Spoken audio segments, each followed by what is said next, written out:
Ya, halo, selamat shalom, selamat malam untuk Bapak dan Ibu. Berjumpa lagi dengan saya Roland dalam episode kesaksian yang berikutnya.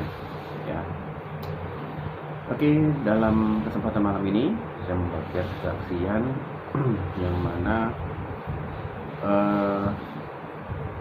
kesaksian ini sebenarnya sudah lama terjadi juga. Ya, itu di era 2014. Ya. Di saat itu saya berdomisili di Manado. Nah, di saat itu saya kondisinya saya sedang berkendara motor. Nah, saya posisi domisili itu di daerah Minahasa Utara. Ya. Jadi kalau mau ke Manado itu saya harus melewati yang namanya Jalan SBY ya, yang tembusan Ring Road. Nah, di situ pagi itu saya tidak merasakan akan ada terjadi sesuatu. Seperti normalnya, saat itu saya bekerja di salah satu bank swasta di daerah Manado, di daerah Jalan Samratulangi. Dan di saat saya keluar dari rumah pun saya tidak merasakan apa-apa. Ya, feeling baik-baik saja. Nah, begitu memasuki jalan Outer Ring Road itu, ya, saya selalu melihat yang namanya kaca spion. Ya, naik motor saya pakai kaca spion. Nah, di saat saya melaju, ya, dan sudah mendekati Ring Road, ya, itu sebenarnya ada jalan ke kanan yang biasa saya lalui untuk tembus ke daerah Jalan Samratulangi. Nah, di tengah-tengah situ tiba-tiba itu dari arah belakang saya itu ada mobil pickup. Ya, pickup itu memang dia menabrak motor saya dari belakang. Ya. Dan situ saya terlempar, motor pun terlempar. Dan di saat saya terlempar saat itu, saya cuma berpikiran mati saya, karena kondisi jalan Ring Road kalau pagi itu kan masih sepi ya. Nah, di saat tabrakan terjadi memang kondisi jalan masih sepi. Dan biar Bapak dan Ibu ketahui bahwa jalan Outer Ring Road itu memang terkenal sangat terjadi banyak kecelakaan, rawan kecelakaan. Bahkan 90%-nya kebanyakan tewas di tempat. Ya, baik itu motor dengan mobil, motor dengan motor, bahkan mobil dengan mobil, ya. Nah, jadi saat kecelakaan saat itu saya terlempar, saya sudah berpikir mati saya sekarang. Nah, dan yang saya rasakan waktu itu memang hantaman keras, dan saya melihat memang badan saya itu terbang, ya, terlempar dan mendarat di aspal, terguling-guling. Dan bunyi motor saya nggak tahu mendarat di mana, bunyi cukup keras terjatuhnya. Dan di saat itu saya cuma bisa pejamin mata karena saya pikir saya sudah meninggal saat itu. Ya, nah, beberapa saat saya pejamkan mata, itu suasana hening.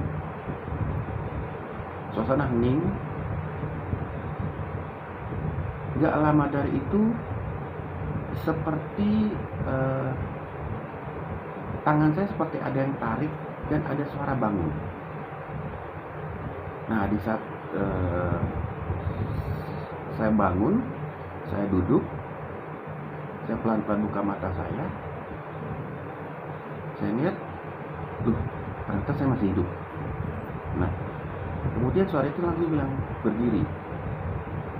Nah, gak lama itu saya berdiri. Dan benar, di saat saya berdiri itu nggak ada satupun sakit ngilu. Iya ada, pasti. Cuma yang saya berpikir, ini masalah ini kan ditabrak dari belakang ya, motor ditabrak dari belakang. Dan di saat itu saya berpikir saya masih hidup. Nah, kemudian saya noleh ke kanan, saya lihat ada beberapa meter, saya lihat motor saya itu rubuh, tapi nggak terlalu hancur. Nah, ini buat saya ini satu yang nggak masuk akal. Tapi celana panjang kantor saya bagian bawah robek, ada robek-robek, ya. Jaket saya sebelah kanan robek.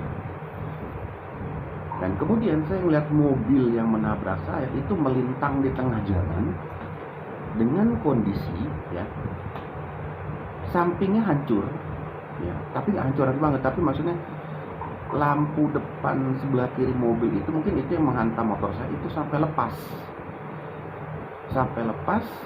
dan bannya kempes, ban mobilnya kempes. Saya sampai kok malah lebih parah dia ketimbang saya. Nah, akhirnya kemudian karena kecelakaan banyak orang datang ya ngeliat, mereka pertama nyamperin saya, ya saya buka helm, mereka tanya, "Bapak rasa pusing, rasa muntah?" Ya saya bilang enggak, karena memang kan kalau kecelakaan motor itu yang pertama orang tanyakan adalah pusing atau muntah. Nah, kemudian saya menghampiri motor saya, diberdiriin, itu cuma lecet-lecet aja, nggak ada yang patah, nggak ada yang pecah, lampu-lampu depan maupun lampu belakang. Padahal yang saya tahu itu terbang motor saya itu, terlempar. Nah, sama seperti saya cuma robek di apa namanya celana kantor saya di bagian bawah dan cuma jaket sebelah kanan. Yang lainnya enggak. Kotor, ngilu-ngilu iya. Tapi yang lainnya enggak ada. Bahkan luka berdarah parah pun tidak. Nah, akhirnya saya hampiri si mobil tersebut, dia sudah ketakutan karena dia udah nabrak orang kan. Itu malah kerusakannya lebih parah dia. Nah, akhirnya saat itu kami damai karena saya pikir ya udah kasihan, dia kan juga namanya supir driver daripada mobil pickup itu kan biasanya bukan mereka yang punya mobil itu ya, mereka cuma orang kerja, mungkin dia ngantuk. Akhirnya kami damai di tempat, dia pergi dan saya melanjutkan perjalanan ke kantor. Motor saya masih hidup. Nah, saya gak cerita karena sampai di kantor teman-teman dan bos saya lihat robek seperti itu karena habis kecelakaan. Mereka bilang setengah hari aja di kantor, habis itu pulang. Nah, cuma sepanjang di kantor pun saya nggak ngerasa pusing, nggak ngerasa apapun. Sampai akhirnya tengah hari saya pulang. Di rumah pun begitu melihat,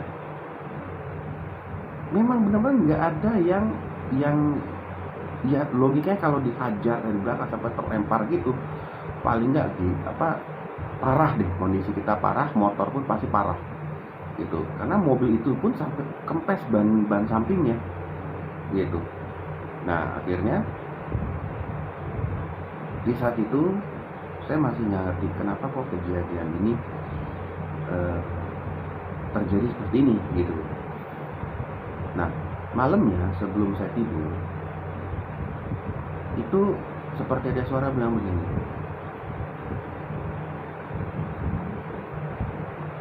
"Aku selalu menyertai engkau keluar dan masuk." Nah, di situ saya tersadar bahwa kita sebagai orang percaya kemanapun kita pergi, Tuhan mengutus malaikatnya untuk melindungi kita dimanapun kita pergi dan berada. Dan semenjak saat itu, semenjak kejadian itu, saat itu pun saya melakukan doa setiap jam 3 pagi semenjak hari itu ya, karena ini memang diluputkan dari maut yang logikanya harusnya mati, benar-benar harusnya mati. Apalagi lokasi saya ditabrak itu adalah lokasi yang sering kecelakaan laka lantas, orang itu meninggal semua, saya hidup gitu. Jadi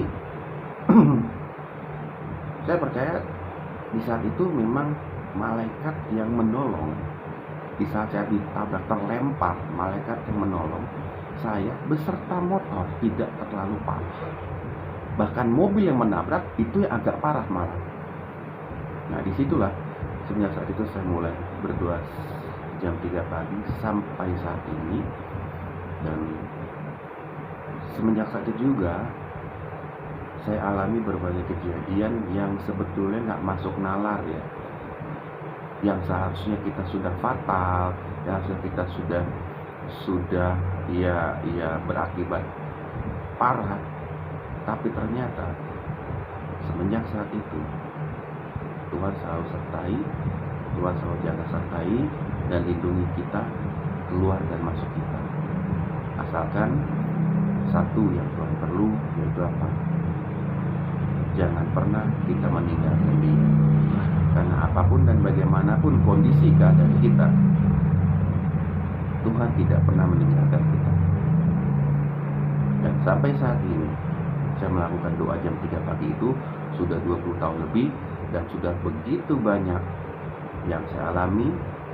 Apapun itu kesukaran hidup, antara mati dan hidup, antara makan gak makan, Tuhan selalu menolong tepat pada waktunya. Jadi untuk Bapak dan Ibu yang mungkin saat ini mengalami problem, pergumulan, atau apapun itu, percayalah bahwa lakukan doa jam 3 pagi. Di saat itu Anda akan rasakan kuasa tangan Tuhan menolong, menjaga, menyertai Anda dan seisi keluarga Anda, keluar dan masuk Anda. Amin. Shalom. Sekian kesaksian singkat dari saya. Sampai ketemu di edisi kesaksian yang berikutnya. Jangan lupa like, subscribe, dan follow. Sampai berikut. Shalom.